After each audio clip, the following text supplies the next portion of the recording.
Assalamualaikum warahmatullahi wabarakatuh. Perkenalkan, nama saya Faisal Zuhdi, NPM 1904290025 dari Agroteknologi 1 Universitas Muhammadiyah Sumatera Utara. Baiklah, di sini saya akan menjelaskan secara singkat tentang sejarah perkembangan kelapa sawit, fakta menarik tanaman kelapa sawit, dan pembudidayaan kelapa sawit.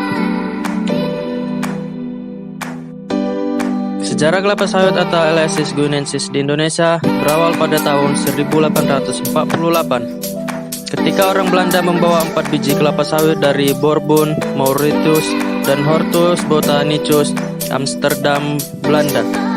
Keempat biji kelapa sawit itu kemudian ditanam di kebun raya Bogor dan ternyata hasil tumbuh dengan subur. Teknik pembudidayaan kelapa sawit. Budidaya kelapa sawit saat ini menjadi primadona usaha yang paling diminati oleh sektor perkebunan. Hal ini tidak terlepas dari potensi produk dan harga minyak sawit beserta produk-produk turunannya yang sangat menggiurkan. Potensi ini harus dimanfaatkan dengan sebaik-baiknya agar Indonesia tetap bertahan sebagai negara penghasil minyak sawit terbesar di dunia bisa dipertahankan. Perbaikan usaha budidaya kelapa sawit harus terus dilakukan secara menyeluruh dengan melibatkan seluruh stakeholder dan petani kelapa sawit. Cara tumbuh kelapa sawit yaitu lahan yang memiliki iklim dan jenis tanah yang sesuai, yaitu lahan budidaya kelapa sawit yang seperti berikut.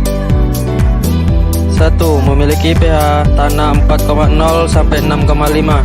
Kedua, subur. Ketiga, gembur. Dan keempat, memiliki curah hujan 2.500 sampai 3.000 mm per tahun dan merata sepanjang tahun. Dan terakhir, suhu 25 derajat sampai 27 derajat Celcius dengan lama penyinaran 5 sampai 7 jam per hari. Jika saudara-saudara dapat memenuhi syarat tumbuh kelapa sawit, maka dapat dipastikan hasil yang diraih akan menjadi lebih optimal. 2. Gunakan bibit sawit unggul. Setelah memenuhi syarat tumbuh kelapa sawit, maka langkah selanjutnya yaitu dengan menggunakan bibit sawit unggul.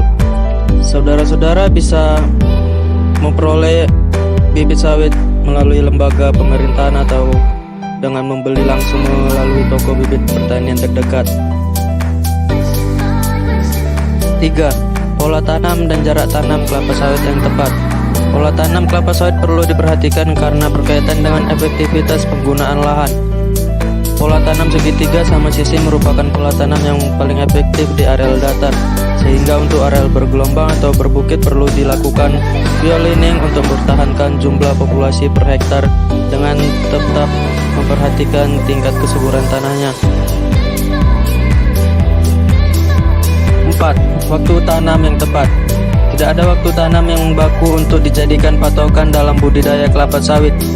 Jadi waktu tanam yang tepat dalam budidaya kelapa sawit adalah jika umur bibit sawit siap tanam dan lahan budidaya telah tersedia. 5. Pemeliharaan dalam budidaya kelapa sawit. Setelah ditanam, pohon kelapa sawit juga harus dirawat agar produksi budidaya kelapa sawit menjadi optimal. Ada 3 proses pemeliharaan budidaya kelapa sawit. Yang pertama, penyulaman dan penjarangan. Jika terdapat bibit yang memiliki pertumbuhan tidak normal, terkena penyakit atau bahkan mati, maka bibit sawit tersebut harus disulam. Penyulaman dilakukan ketika bibit berumur 10 hingga 14 bulan. 2. Penyiangan. Penyiangan yaitu membersihkan gulma yang tumbuh di sekitar tanaman kelapa sawit. Gulma merupakan tanaman pengganggu yang dapat mengambil nutrisi dan makanan pokok tanaman sawit, sehingga tanaman sawit akan tumbuh tidak maksimal. Maka sebaiknya kendalikan gulma secara baik. 3. Pemupukan kelapa sawit. Pemupukan kelapa sawit merupakan kegiatan perawatan budidaya kelapa sawit yang bertujuan untuk memberikan makanan pada tanaman sawit. Kegiatan ini merupakan kegiatan yang harus dilakukan dengan cara yang baik agar budidaya kelapa sawit dapat maksimal. Pemupukan kelapa sawit juga dilakukan sesuai umur dengan menggunakan setengah dari dosis pupuk kimia ditambah pupuk organik cair GDM spesies tanaman perkebunan. 6. Pengendalian hama penyakit kelapa sawit. Hama dan penyakit merupakan kendala yang dihadapi oleh pelaku budidaya kelapa sawit. Serangan hama dan penyakit dapat membuat kelapa sawit tidak berproduksi secara maksimal, bahkan akan membuat kelapa sawit gagal panen. Agar hasil budidaya kelapa sawit menjadi maksimal, saudara-saudara harus segera membasmi dan mengendalikan hama penyakit. Yang pertama itu hama ulat. Banyak sekali jenis hama ulat, namun pada umumnya hama ulat yang menyerang tanaman kelapa sawit yaitu hama ulat kantung dan ulat api. Ulat kantung dan ulat api menyerang bagian daun kelapa sawit.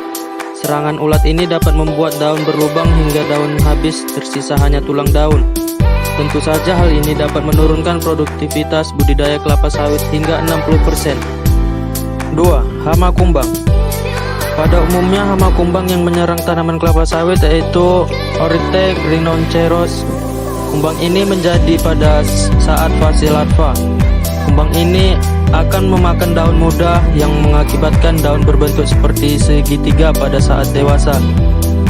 Hama kumbang ini dapat menurunkan produksi tandan buah seger atau TBS hingga 69% di tahun pertama. 3. Hama tikus. Hama tikus yang menyerang budidaya kelapa sawit yaitu tikus pohon atau Ratkus pyomanicus. Tikus akan membuat lubang pada buah yang telah masak. Pengendalian hama tikus dapat menggunakan musuh alami dari tikus itu sendiri, yaitu burung hantu. 7. Panen buah sawit. Tahap terakhir dari budidaya kelapa sawit yaitu pemanenan kelapa sawit. Pada umumnya kelapa sawit memulai berbuah setelah berumur 2,5 tahun dan memasak 5,5 bulan setelah penyerbukan. Buah sawit dapat dipanen ketika berumur 31 bulan. Namun tidak semua buah sawit bisa dipanen secara bersama. Jika saudara-saudara memetik buah sawit sebelum waktu panen, maka kelapa sawit tidak akan menghasilkan kualitas produk yang baik ke depannya. Oke, sekian penjelasan dari video saya. Lebih kurangnya saya mohon maaf. Terima kasih. Assalamualaikum warahmatullahi wabarakatuh.